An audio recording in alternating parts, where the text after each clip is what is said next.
Good morning, everyone. Good morning. How are you?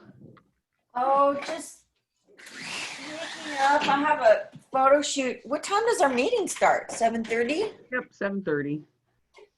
You're on early. Is No, this I'm our social hour? here. Change Is this my. our social half hour? Yeah, no, we usually open it about. I'm going to stop the recording. We don't need to. And we're going to start the meeting. Let me get my PowerPoint up. Share my screen. And here we go. I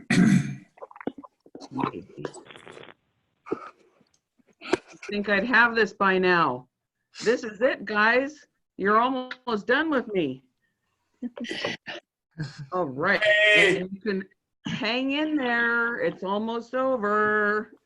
So, Bill, are you on? I am. Would you like to lead? Oh, you got a haircut too. Would you like to lead us in the? Oh, no, it's just wet. Okay. Different when it's wet, it just sticks back. It's okay. There you go. Would you like to lead us in the pledge? Absolutely. Everyone, face the flag. I pledge allegiance. Pledge allegiance to the flag of the United States of America and to the republic which stands one nation under God, indivisible, liberty and justice For all. Thank you. And Linda, you have some words of wisdom today. Yes, appreciation is a wonderful thing. It makes what is excellent in others belong to us all as well, from Voltaire. And wow. President Lori, I just, deep. As you lead your last official meeting, I know I speak for all of us when I tell you how much we truly appreciate your grace under pressure. It's been a fabulous year. Congratulations. Right on. Yay, good word. It's been a fabulous year for me too. Thank you. All right, so let's wave to our Zooming friends out there. We have some people here and we're gonna see who we have. Any cyber Rotarians out there? Nope. What? Hang on a second. We do have a Rotarian with us. Hyper Rotarians. Okay, there you go. Thank you for joining us. You're way across the world. And we have a second Rotarian visiting us from outside the United States today. That's Dr. Ron Denham from Toronto. And he has a very interesting CV, but I'm going to wait on that. And he's our speaker today. Thank you. Thank you for joining us. Welcome. Ibrahim, you're a Rotaract still, or are you Rotarian? I'm a Rotaract from Rotaract Club of Lake Victoria and a friend of Rotary Club of Sebastopol through Jerry. So, and I'm glad to be here. I'm doing it from Uganda, Kampala. That's Africa. To be precise, East Africa. Thank you for joining us. Are there any other guests out there in Cyberland? Nope. Oh, Joe. Well, look at all the imposters we had all year long. Yeah, lots of them. I see that. Lots of them. Yeah. And will the real Joe show up and sing today? Well, I think we all should sing together our trademark morning song. What do you think? Oh, what a beautiful morning. I think the Campbells know that. I think the Campbells wrote it.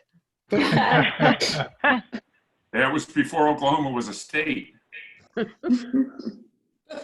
All right, you ready, Laura? I'm going to need you just like in that picture up there. Well done on that, by the way. And I echo Linda's comments. Terrific year under these circumstances. You did a great job and kept us all reasonably together, and the herding cats was well done on Zoom. And we figured it out together. All that said, There's a bright golden haze on the On the meadow. meadow, there's a bright Golden on the meadow. The corn is as high as any sky. And it looks like it's about to clear up the sky. Oh, what a beautiful morning. Oh, what a beautiful day. I got a beautiful feeling. Everything's going my way. Yay, good job. Thank you, Joe. And those that also stepped in when Joe got to take a vacation, but that won't be happening for a while anyway. All right, and no birthdays this week, and I found this happy quarantine birthday cake. I thought that was kind of cute with Clorox and hand sanitizer on there, Lysol, but nobody gets to have that this week. And we have no wedding anniversaries this week. And look what we do have. We have lots of people that joined right before the end of the year for the presidents. So we've got Darlene. You want to say a couple of words about your experience with, being here in Rotary? Well, I think I feel it's like a second family, and we just do so much together. And as an organization, it's this is the way to do it. This is the way to do it. Thank you. And Jim Gilliam, are you on this morning? Don't see him. And I did see Private Citizen Scott. You want to say a couple of words? Sure. I'm not sure what it says about the world we live in, but these meetings have become the high point of my week. So, that's a sad situation. I have to in the whole world. We need to get out more. So I love all you guys, and my congratulations to President Lori as well. Thank you very much. Okay, here we go. And so the happenings, out with me, in with the new, no meeting on the 1st. And the 8th will be new President Barbara Zooming for her first time in this crazy world. And we have a week in review going on. So, the world has opened up a little bit. So I haven't been able to Facebook stalk everybody and, get things to find people and so on and so forth. So we'll just find what we have.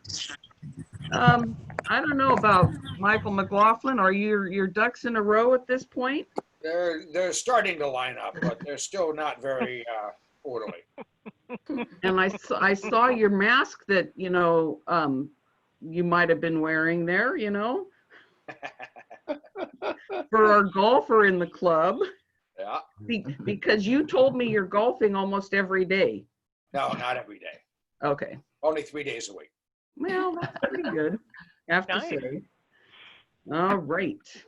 And are these the ducks you found when you were putting them in a row?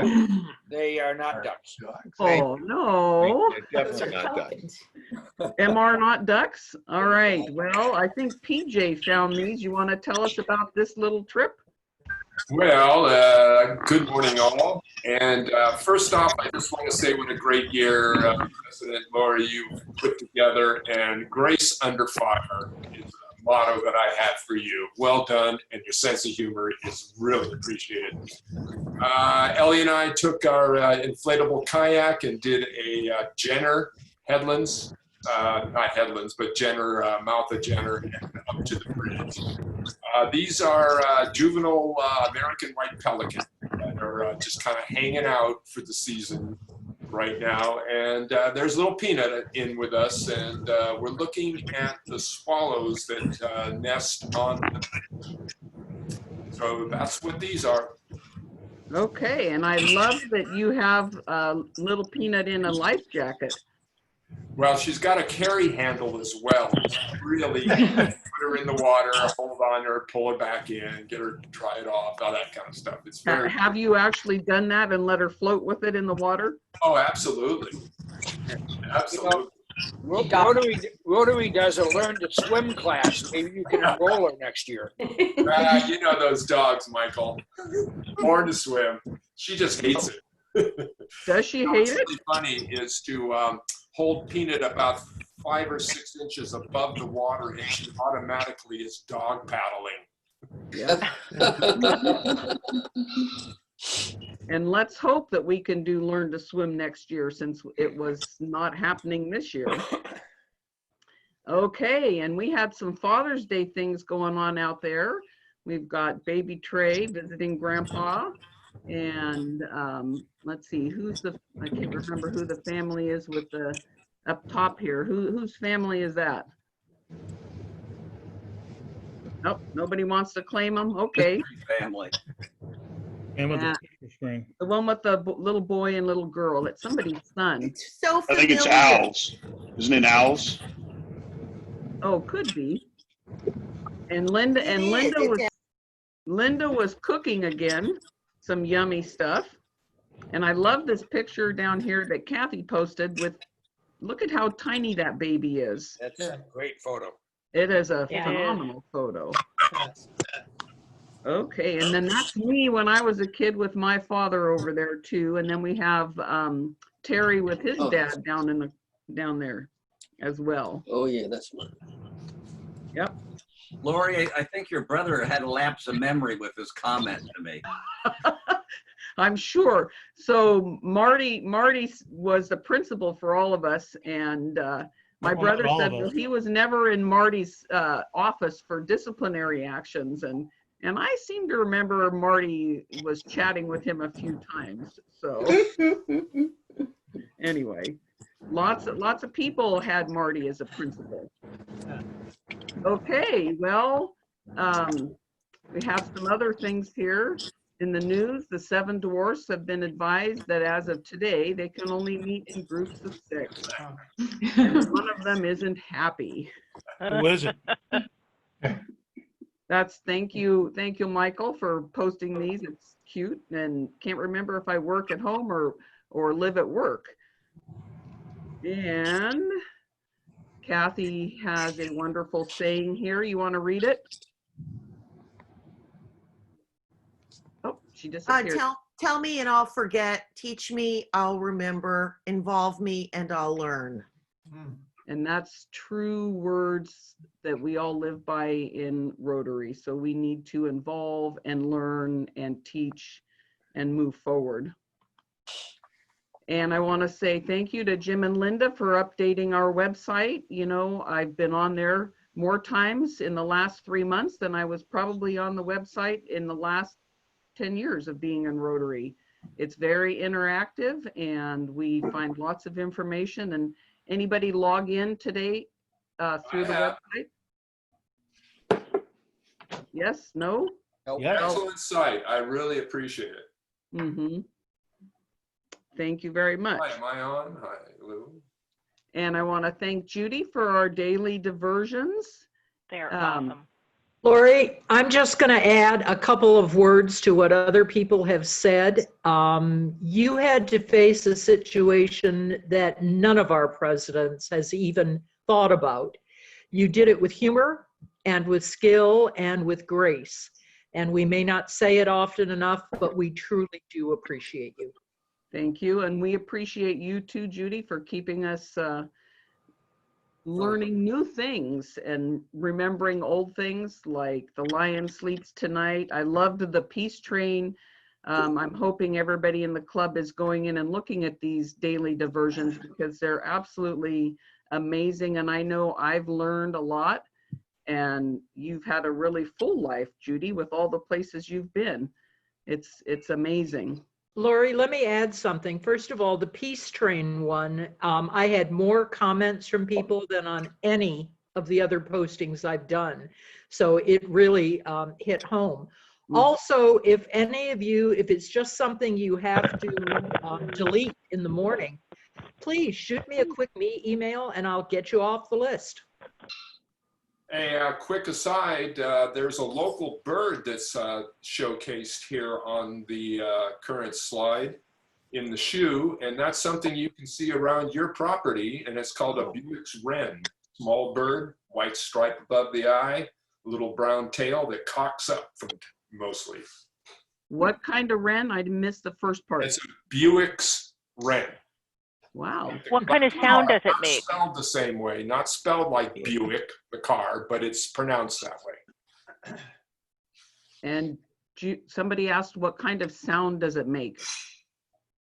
It's almost like a scolding sound, and you'll see it in, you'll see it kind of eye level on down. The wrens tend to stay in the shrubbery and they scold. They have this sort of, sorry, sound. Anyway, it's not melodious so much, but it's a really sharp looking bird. Oh, was that it? There you go. Did somebody just put that sound out there? Yeah, it's Brian. I just found it real quick. There you go. Oh, well, there you go. Thank goodness for Google, right? Thank goodness. Cardinal. And how many people out there sang to the Lion Sleeps Tonight if you turned it on? I did. A weema wep, a weema wep. All right. And we have weekly announcements from any club members here. Getting desperate. Lori. Yes, Terry? Well, I'd like to congratulate you for keeping up an almost perfect record. Of what? And well, because my wife's birthday is Friday. And always forgotten in the last meeting of the year, but that's okay. We're used to it. But we don't do the wife. We don't, for that, Terry, we really haven't been mentioning the wives because it's not on the list. So since you mentioned her, I think that's worth $10. That's what I owe. But I'll hold on to it. Paid up. We're going to double it for you because you're pretty special today. Oh, you betcha. Okay. Any other announcements? Yeah, I've got one. Judy, I just wanted to thank Barbara. Barbara and I don't always agree, but I think the announcement she set out regarding controversial political issues was well said, well thought out, and documented with Rotary documentation, and I appreciated it. Thank you. Thank you. All right. Yeah, I'd like to mention my background. Yes, I Not love my it. personal background, but my current background for today's meeting. And just another shout out to Jim Goodenough for bringing this website of ours into a place of pride from mediocrity. It's a tremendous site. I visit it often now. This is how I connect into the Zoom meetings through the web pages. And I'd like to mention a little tab at the top, and it says Becoming Anti-Racist. And Michael Fells has done a lot of work in accumulating information for us to become educated on this issue that's not going to go away, needs to be addressed, and in some format with this club. So I'm just saying, it's a good place to start for things to read, for things to see, for things to hear. So click on it and see what you think about it.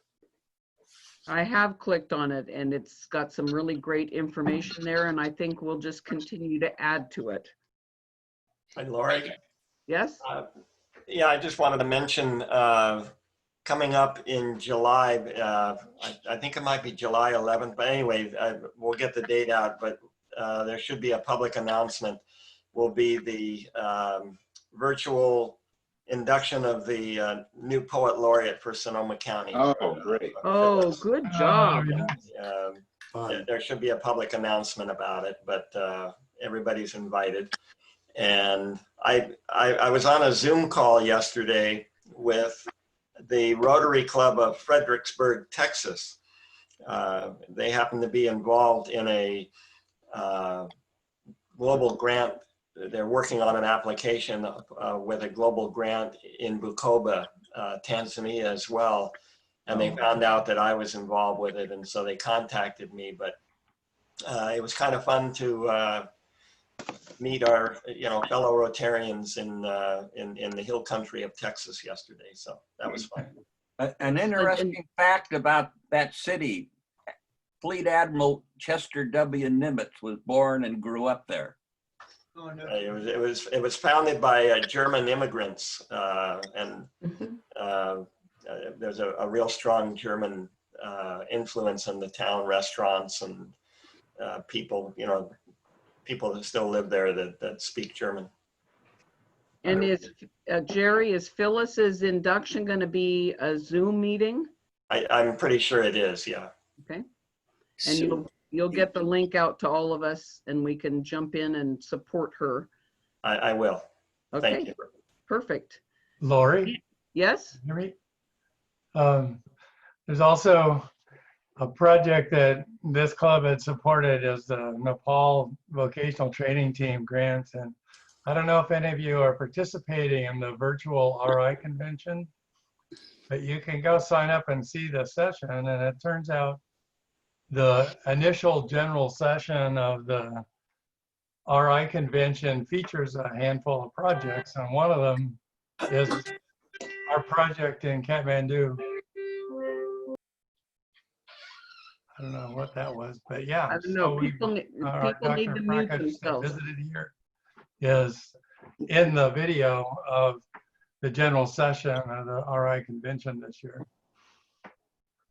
I signed up for it, and when I went to log in, it said you're late.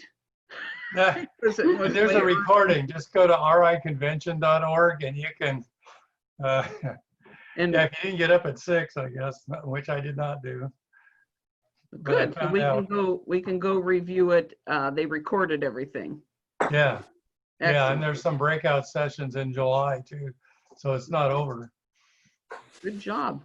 So everybody, we're going to do a pin check. All right, let's see how many in the club have a pin on other than the outgoing president. I do.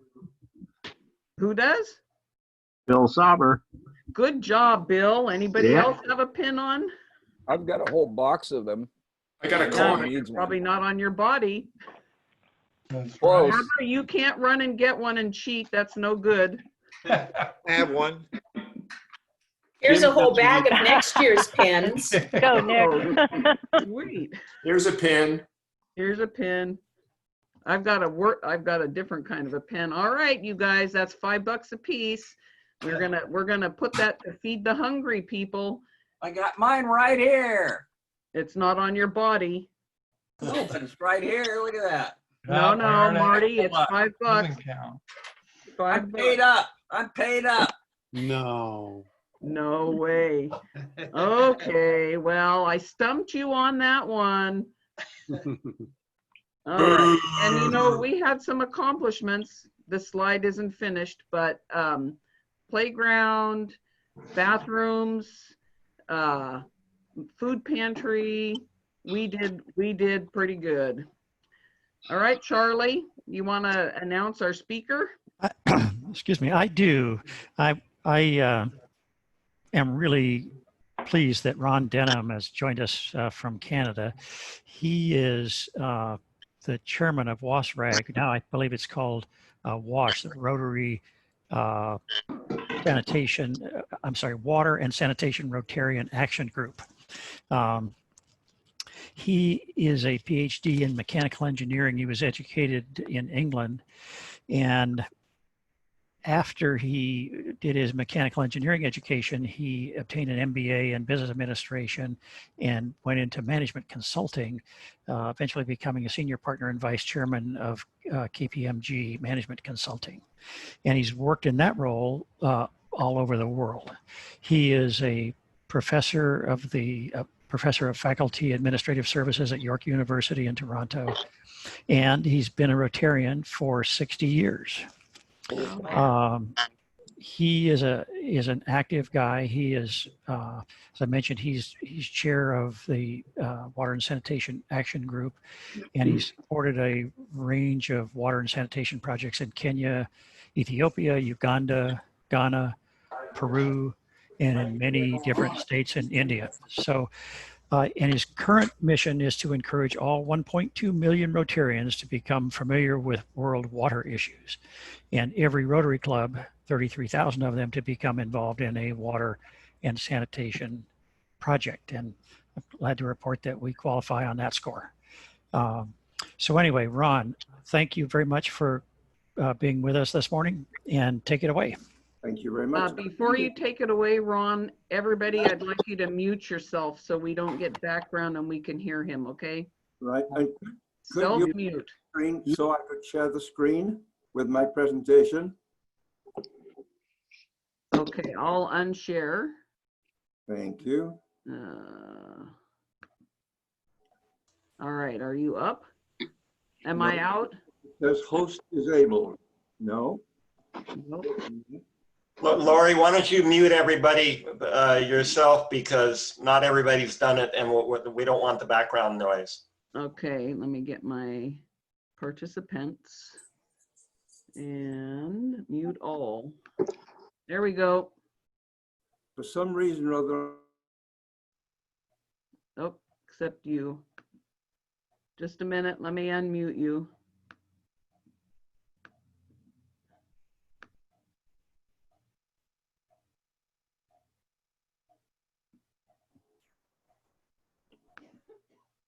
Just a second, I'm unmuting. You need to unmute yourself here. Yeah, I got He's got it. Okay. I can't share the screen yet, Laurie. I unshared mine, so It what says do I- host disabled participant screen sharing. So whoever's the host is disabled. You need to do the share for multiple users. down under, let me find that. Share screen, multiple can share. How about that? Try that. Yes, there we are. Perfect. Okay, can you see that okay? Yes. And I'll now go on full screen.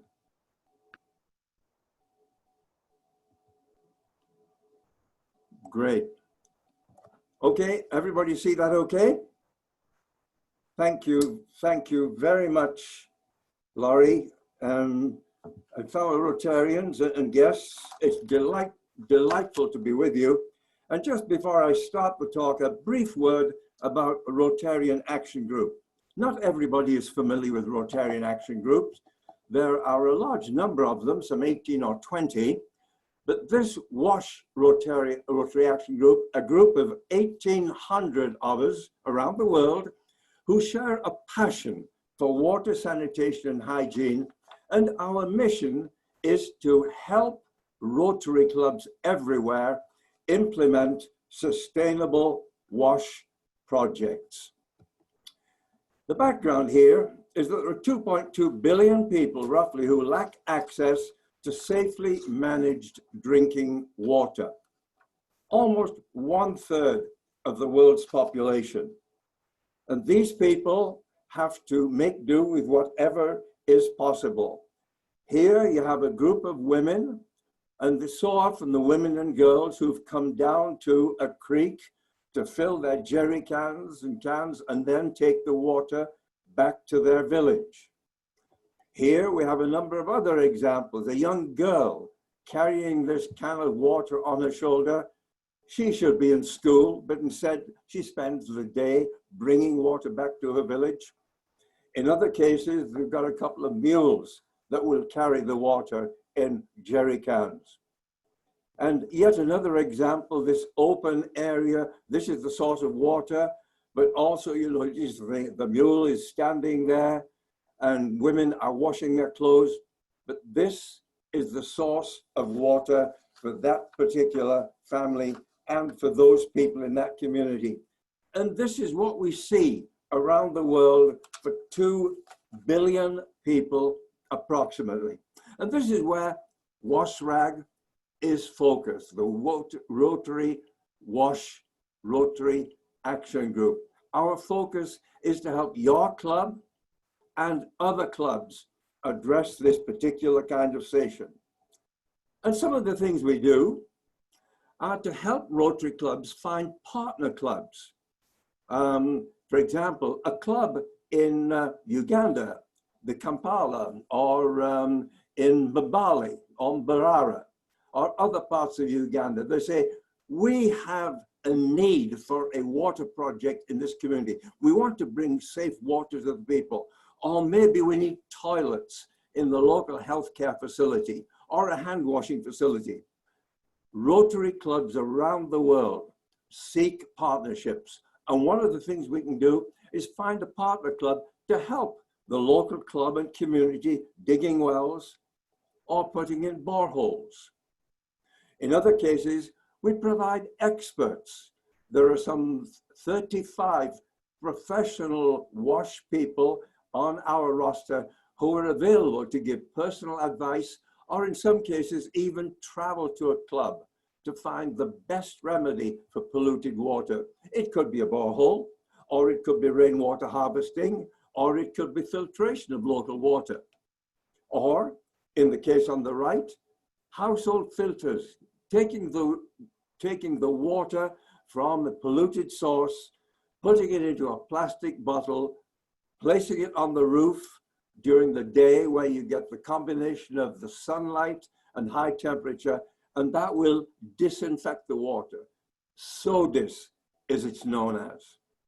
Or, in other cases, in the Rajkot Club in India, Rotarians helped the local club design that dam to provide water to a community of over 300,000 people. That was the case where the municipality wouldn't help these people. They'd migrated to Rajkot from the outlying areas because of the drought and poor agricultural conditions. They came to the city to find work, but the city said, we can't help them. So after 3 years, the Rotary Club, exhausted through frustration, said to the municipality, okay, damn it, if you won't do it, we will. And in another case, at the right-hand side, they built a pipeline to bring water from a source, which is underneath a building, bringing it to a community some 5 or 6 kilometers away. But that's the water side of the equation. The sanitation side is even more disturbing. 2.4 billion have no sanitation. And what you see there are a typical toilet in one of the schools. And sure, none of us would particularly relish that, but we find that kind of toilet in school. We find those kind of toilets in hospitals and clinics and healthcare facilities. Another example, here in a slum in Kenya, that ramshackle building on the left, surrounded by litter and all kinds of pollution, is the toilet for that community. Once again, toilets, latrines in a girls' school, doors ripped off, no privacy, and hardly surprising that the girls don't particularly want to go to school. Certainly during the time of their menstrual period, they stay home, they drop behind in education, and within 2 or 3 months, they've fallen out from education, again because of the lack of adequate sanitation and toilets.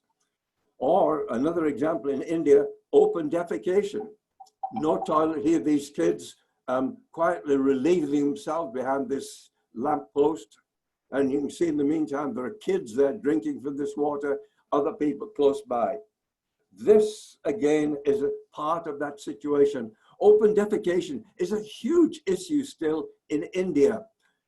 Even though they claim to have solved the problem, there are still 600 million people in India practicing open defecation. The Rotary Club there has, the Rotary clubs under Sheikh Ahmed's leadership have put together a program to resolve it, but it is a huge challenge, as you may well imagine. But Rotarians are helping. In this particular case, the Rotary Action Group helped a Rotary Club in Nairobi get funding to build this toilet block in the Kibera slum, one of the largest slums in the world, 750,000 people. They built this block. They actually helped the local community to build it. They identified a foreman, a lead hand from among the community. Rotarians provide the material and some instruction, but it was built by the people in that slum. On one side to the left, you have the men's toilet. On the right-hand side, you have the women's toilet, to which is attached a room for privacy for the girls and the women during their menstrual period. In other cases, they'll build a latrine at the household level, and you'll notice outside that latrine, a small yellow plastic. Well, that's water, so that when they come out of the toilet, they can wash their hands, and you can't see it, but there's a block of soap right next to it. These are the kind of things that Rotarians are doing. And right here in Bamako, in Mali, WASRAG provided funding to help Rotarians get a global grant. We contributed to that global grant. It was approximately $150,000. Here's a public toilet, the WASRAG symbol on the back, and you can notice also the symbol for hand washing and for garbage disposal. These are the kind of things we're doing to help Rotarians get access to safe water and sanitation. But that's only part of the battle. Once the women are freed up from hauling water, they have time, they have capacity to do other things, to earn money. And one of the best examples is here in Kenya. Women who had previously been hauling water from the creek to the village, roughly 6 kilometers, then opened a small micro bank. And here you can see them with the books, the ledgers. They would lend money to the money. Funding came from the local Rotary Club, by the way, the Rotary Club of Nakuru. The Rotarians there then set up this banking system. The women, the accountants on the left, loaned money to women on the right. They pay interest. To our reckoning, it would be exorbitant, something like 1% a week, huge amount over a year. But the women have very good credit risks. They pay the money back regularly, very reliable. In fact, we find that women are by far and away the best credit risk. If you lend money to men there, they'll probably drink it, go to the local pub. But the women are more concerned with their family and their kids. They will invest it wisely, as this young girl did. She borrowed money and bought a sewing machine. And she's now providing garments for the community and selling, realizing money. Other women, one woman bought a couple of rabbits with the money. And of course, rabbits do one thing very well, so that in a very short time, she had, you might almost say, a whole field of rabbits, a whole hutch full of rabbits, which she was able to sell and also eat. Rabbit meat is extremely good. Those of you who have tried it, I find it quite a delicacy, especially when cooked in red wine. Another woman borrowed money and bought a couple of goats and set her husband up as the goat herd. Previously, he'd been a bit of a drunk, spent most of his time and money drinking in town. She said to him, look, you, my friend, are the goat herd. You're going to look after these goats. You're going to herd them well, they'll breed, and then we'll have milk, we'll have cheese, and we'll have meat. As you know, those of you who've been in that part of the world, goat meat is quite savory, not unlike lamb, as a matter of fact. Those are the kind of things that are happening once a woman is freed from the chore of hauling water and bringing it back to her village. In short, the action group does more than supply water or sanitation.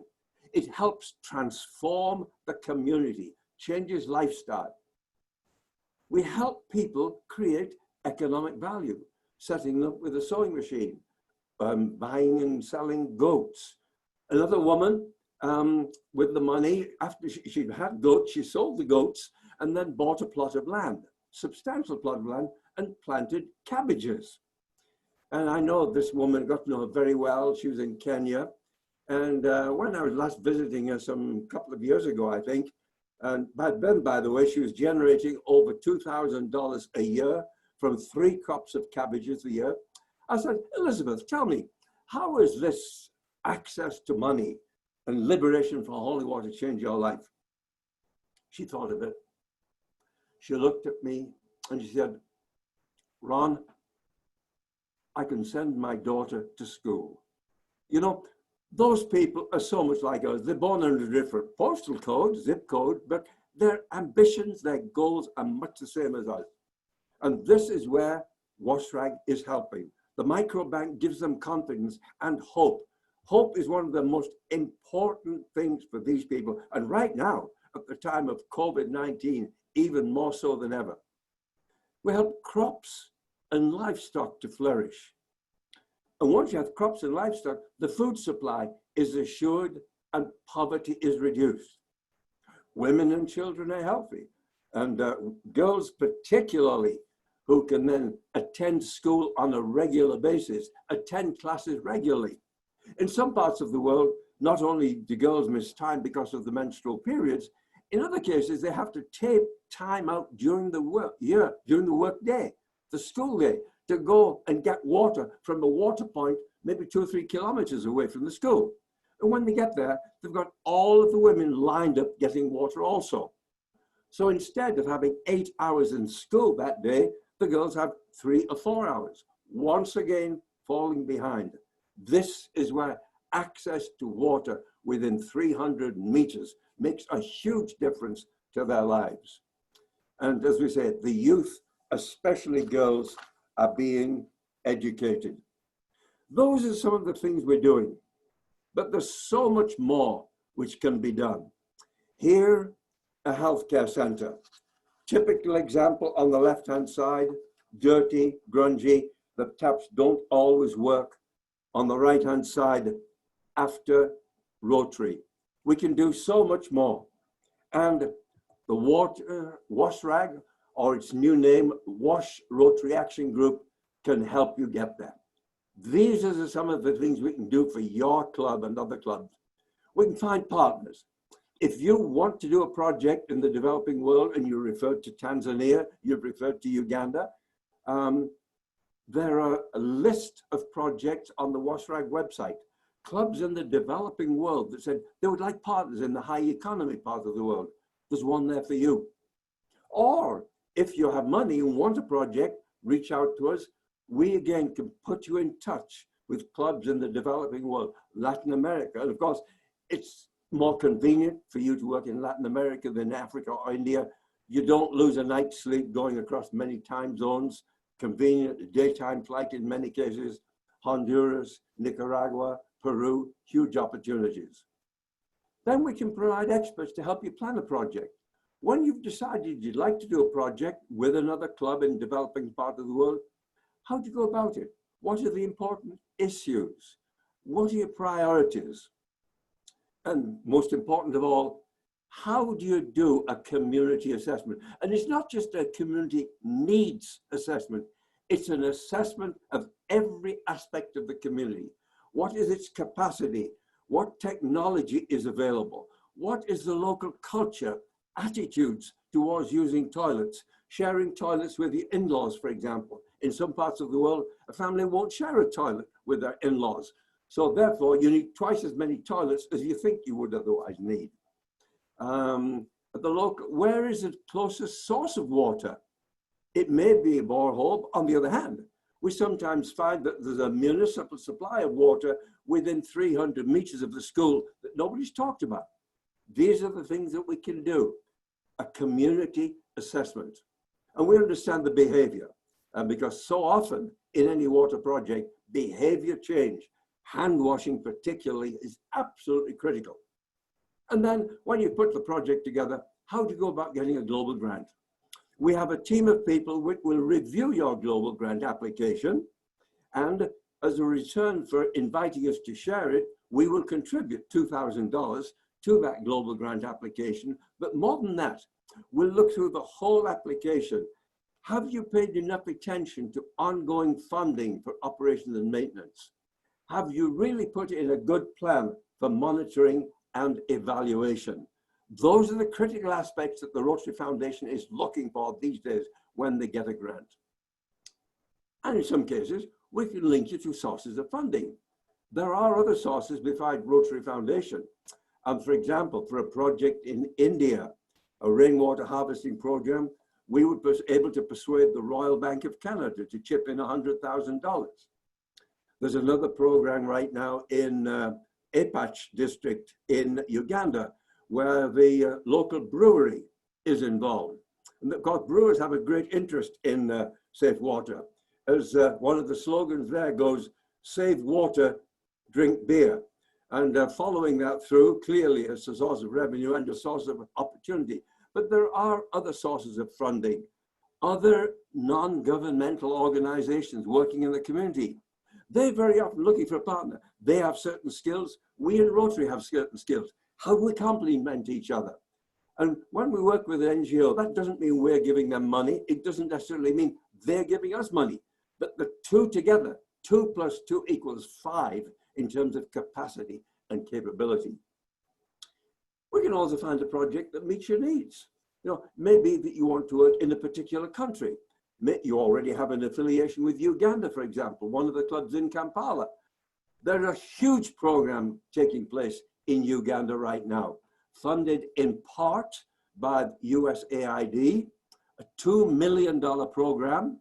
And of that 2 million, 1.8 million will come from the Rotary Foundation. 200,000 has to come from Rotary clubs. Given your linkage to Kampala, that might be an opportunity. In other words, we can find a project. Or somebody says, I've got friends in Honduras or Guatemala. I go there regularly. Is there a project? Sure there is. We can help you find it. Most important of all, what does sustainability mean? In the past, too many Rotary clubs have been failures. In fact, on July the 14th, if you go onto the Rotary International website, you'll see there's a breakout session on learning from WASH failures. Too many, in some cases, 70% of Rotary projects are failing within 5 years. Could be for many reasons. It's seldom for technology. Technically, Rotarians are good. Of course, they don't do the work themselves. They contract to somebody putting a borehole or building a tree.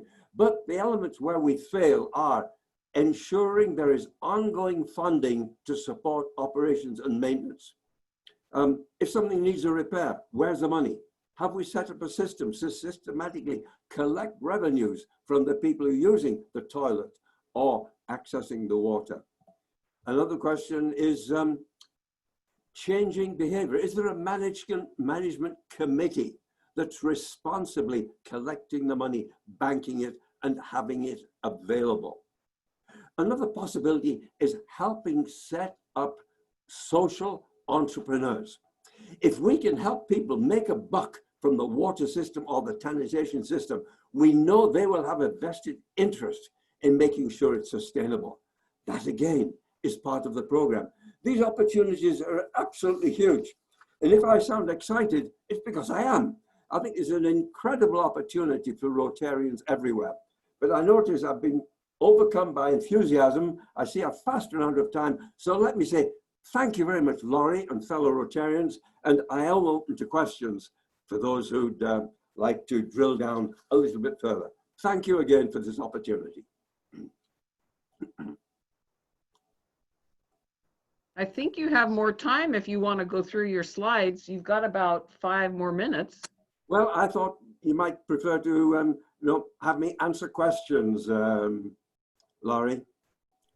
Well, that still allows for a little time to ask and answer questions, but it's up to you. Yeah. I've got a question that might lead to some more conversation. Okay, Chris. Hi, my name's Chris Brocade. I'm founder of Clean River Alliance here. I'm part of the group, the Rotary in Sebastopol. Right. Been working with my friend Salvador Rico. Great. On cleaning the rivers of the world. I see you smiling. Yeah. And also End Plastic Soup, which I'm really excited about. Good. I've been a WASH member for over a year now.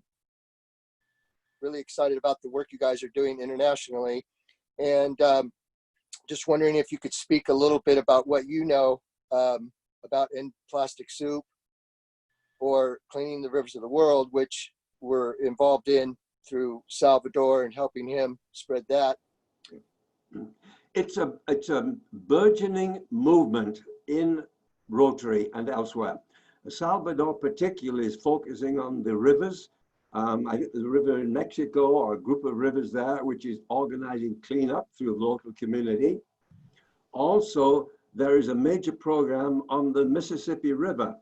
It's such an important artery in your country, and yet it's been allowed to degrade over the years. A lot of trash is dumped in it. It's not the waterway it used to be. So there's a very active program.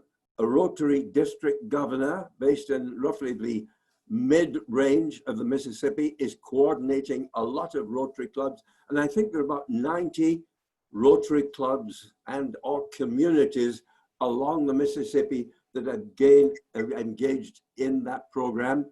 They're working with the local communities. And as you know, Rotary clubs are autonomous. Each club is deciding how it can best contribute to cleaning up the Mississippi. The other one, End Plastic Soup, directed or led initially by European, I think people in the Netherlands, very concerned about the way garbage is being dumped, particularly plastic garbage being dumped in our oceans. And when you go to certain parts of the world, it's absolutely appalling. I was in Georgetown, Guyana, a few years ago now, and what had been a delightful beach was just littered with plastic waste. And of course, plastic waste doesn't disintegrate very quickly. It stays there and lists there. So again, Rotarians are organizing the communities to clean up the waste to start with, to find ways of reusing it, but most particularly to stop dumping the waste in our waterways, on the littoral, in our rivers and so forth. So I'm glad you brought it up, Chris. It's a huge initiative, and I'm glad you're in touch with Salvador. He has a great passion for this and is recruiting a lot of Rotarians, such as yourself, to become engaged in that initiative. Thank you again for bringing it up. You're welcome. Thank you. I'm Bruce Campbell here. Hi, I also have a question, so put me in line whenever you guys are done. It's good to see you, Ron. It's been a long time. A little background that you may not know about Salvador. The year my partner sitting to my right here was district governor, she had a district theme of cleaning rivers in the district. Salvador came to her and said, does it have to be in the district? Because I have a river in Mexico I would like to clean. That is the underlying start of the Clean Rivers Project, and it started right here with this lady. Congratulations. I didn't know that was the origin, but again, that's the leverage you get in Rotary. Wonderful. Thank you. One person can start. It just takes one person. Exactly. Exactly. Natalie, go ahead. Okay, thank you. Oh, wow, what wonderful work you're doing. I think the basis of the start of all recovery comes from clean water in a community. And I have this inspiration that came from a architect who built a playground that actually, and it was out in areas that were very arid. It was a turnstile, you know, the kids, they get on those wheels, and it actually was deep well boring to the cleaner water way, way under the ground. So they were using the efforts of the children to actually create a pumping system. And I want to know if any of this has been implemented or I'm glad you brought that up. In some ways, it was a con game early on. And Laura Bush was conned. She was persuaded to swing something like $30 million for this, they called it play pumps. And it was okay as long as the kids enjoyed running around these spinning tops, the spinning things, whatever they call them. We used to call them tops, spinning tops in England. But the problem is, they don't want to do that all day. They have to go into classes. And once they go into classes, then the water, unless you've got a perfectly sealed system, the water level in the uprising pipes drops, drops, and drops.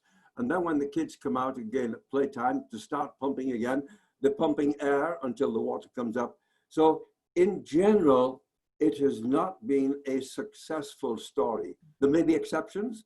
There may be some instances where it is still working effectively, but I have not seen a positive report about those play pumps in the last 5 or 6 years after that initial burst of enthusiasm.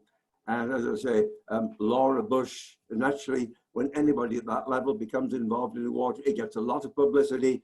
Many other clubs, many other people thought it was a great idea, jumped on the bandwagon, but it does not seem to have been sustainable. And that's— How about rain catch systems? How is that, any type of clean, instead of pumping?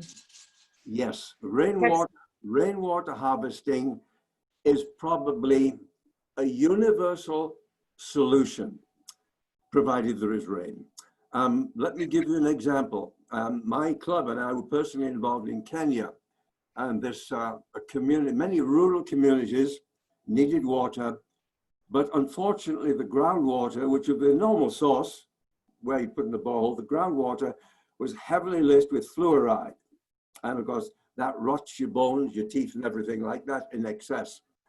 We thought the only answer there was household rainwater harvesting. So the club provided downspouts, gutters, and masonry, and instruction to help the householders build 10,000 litre cisterns to hold the water. And that truly liberated the people. First of all, there was pride of ownership. The women particularly had invested their own equity, their own time and talent building it. So they were going to keep it clean, keep it safe and effective. The 10,000 litres was sufficient to hold enough water for a family of 5 through the dry season. Enough water for, let's say, for personal use, for drinking.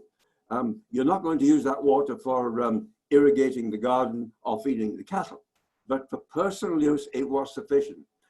That liberated the women. In fact, some of the stories I told you, in fact, that young girl who was sewing garments, she was in that community in Nakuru.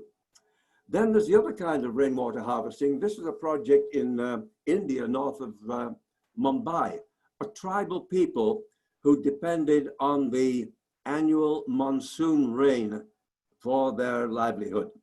The monsoon comes quickly, it's intense, and it goes away, and the water ran away. So they felt they had no alternative but to grow rice, catching the water, terracing it. I thought rice is a low value crop.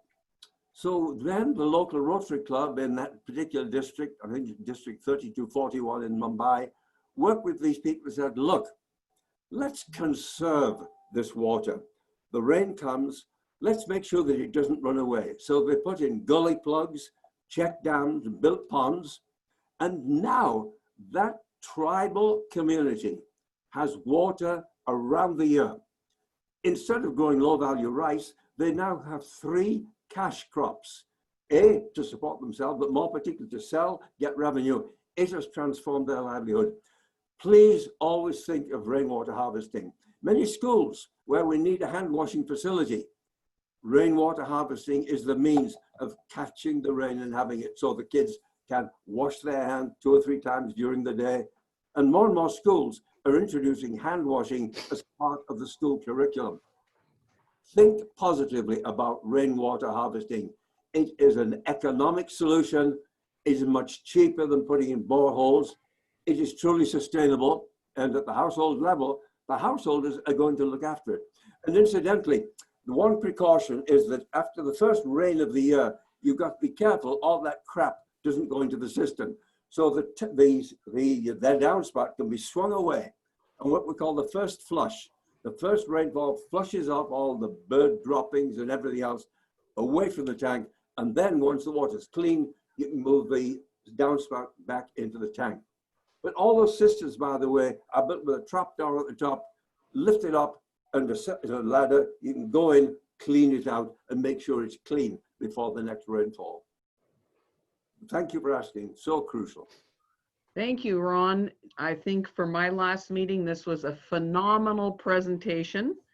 And I'm sure you can stay afterwards if people have more questions. Actually, Lori, Ron was on a conference call and he agreed to step out of that call to join us. So, Ron, you're welcome to stay, but if you can't, we understand. No, the other call's now finished. I had 2 other calls this morning, 3 other calls this morning already. Well, it goes, you know, with Rotary's ideas that a little, if we donate a little bit of money, it goes a long way. Kind of like the pennies for porridge, you know, we throw our pennies in a jar. If we give those pennies to Pennies for Porridge, that feeds lots of people somewhere else. And so, you know, we really need to think about this clean water for other countries. Jerry was instrumental in helping get bathrooms built on one of our projects, and I commend you for all your work around the world. So, Lori, Yes. I just want to bring up that our Rotary Club last year's district grant project in La Cuesta, Mexico, was the water filtration system for the community of about 1,200 families so that they would have a sustainable economic project of selling the 5-gallon bottles of water for 7 pesos to maintain the equipment and employ 2 people. So they go hand in hand, and that makes it sustainable. If I might ask, Barbara, what filtration technology was used? Do you know? Oh yeah, I know. I got the invoices for everything. I don't know what it is off the top of my head, but it had a UV system they took water out of a river that was not heavily polluted, but it was a UV system and then a filtration system. And then they also had a bottle washing, you know, those big 5-gallon things, the bottle washing station. Right. So that they could get the bottles, sanitize them, and then fill them with the clean water, seal them, and sell them to the community. Terrific. An opportunity there for entrepreneurship. Somebody's able to make money. Yes, that makes it economically sustainable. Yeah. Also, Lori, in addition to the toilets that were built at the school in Tanzania, 4 new rainwater harvesting tanks, 60,000 liters each, in addition to rehabbing the existing 6 tanks they had.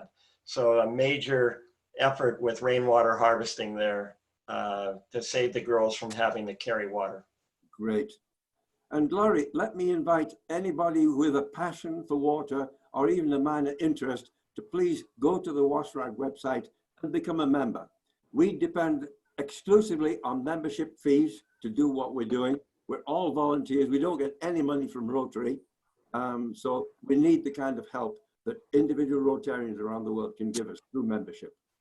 Yes. And I love the fact that you have people that are willing to help clubs get these projects going from start to finish. That's an amazing service to offer. Right. Thank you. Okay, well, today number 10 to join was Jerry. So I will be sending you a lotto ticket. I did send out the last 2 meetings lotto tickets on Monday. So hopefully you'll get those today if you haven't already. And Gail, do you have a wonderful Way Clean joke? And you know, the other day you had the hanging man orchids. These are actually real bumblebee laughing orchids. Okay, I have a plant-based joke. It's not very, well, it's kind of a groaner. But do you know why sugar snap peas are the most zen of all vegetables? I don't. Anybody else know that answer? Because they have inner peace. Oh. Okay, then that was a very Way Clean joke. And I want to say we had a pretty good year with a lot of fun stuff, and Bill Sauber with his Christmas bow and Scott with his tie. We had some funny hair stuff going on, beautiful singers at Christmas time. I think it was Terry and somebody wore the funny socks contest, and I still have that matching sock to give to you. And with that, my year, Rotary Connects the World, goes out Thank you for connecting the world and all the stuff that we've done. And it's been a fabulous year for me. So it's over and out. I had fun. And most importantly, we did good. You guys are phenomenal and I love every one of you. So, Joe, what do you say? Unmute here. Unmute. Yeah, you got to unmute yourself. Yep. And here we go, Lori, for the last time in that seat. You'll be in here with the peons pretty soon. Yes, I will be. I'll be a private citizen Lori. There you go. There you go. Happy trails to you until we meet again. Happy trails to you. Keep smiling. Trails to you till we meet again. Bye, everybody. That's it. Bye. That's all, folks. Love you. Bye. See you Saturday. Okay. Thank you. Stop my share. Stop the recording. Do all the things we got to do.